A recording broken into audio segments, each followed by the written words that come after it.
Hello. Okay, the Waukegan Teachers Council called this briefing to settle any confusion about the negotiations process. I am Kathy Schwartz, President of the Waukegan Teachers Council. We've asked the Board and District to negotiate at the table and not in the media. However, they continue to discuss proposals in public that show only a snapshot of the process. To be honest, the process isn't exactly something that captures headlines, which is why they've taken to sound bites that don't tell the whole story. It's misleading and unethical, and we expect more from our elected leaders. We did not walk away from the table as the district's lawyer characterized. We are giving them time to reflect and to look at their own numbers and come back with a serious offer. Each proposal from the board showed minuscule movement. Since board members have yet to attend the session, the district representatives needed to bring each proposal back to the board for approval before they could go forward. This is a cumbersome process. We're allowing them to regroup with the board. The unserious offers they've given us would not win a vote with our membership, who have the right to reject the tentative agreement, sending us back to square one. Let's put this into perspective.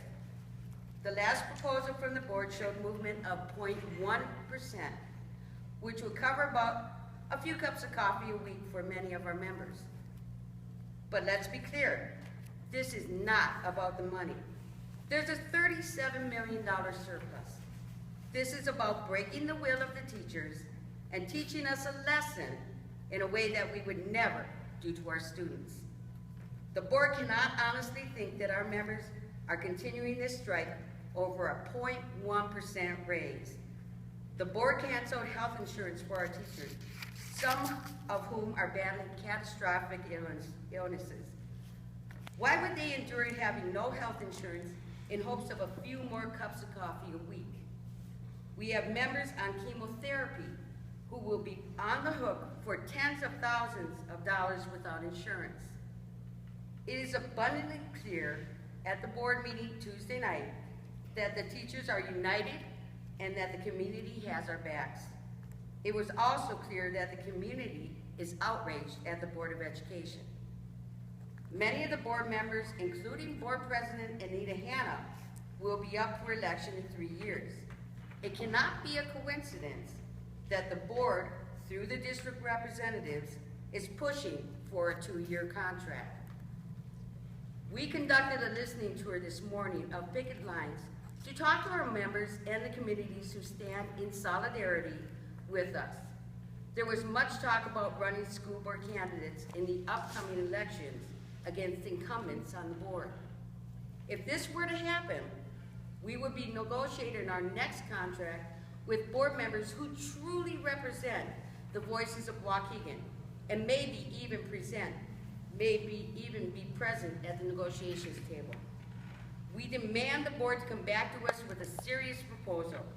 We want them to stop hiding behind their $275 an hour downtown Chicago lawyer, roll up their sleeves, and hammer out a deal that will bring our kids back into the classroom.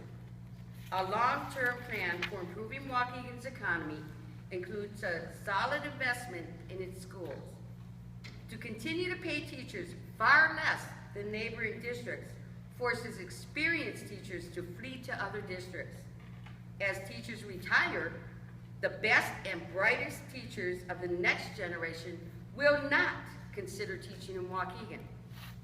We'll be here when the district's lawyer returns to his office in downtown Chicago. We'll be here when the members of the Board of Education have been unseated and replaced. We, the teachers, have a vested interest in this community. That interest lies in our classrooms. That's why our teachers collected more than 1,100 pounds of food for the local food pantry.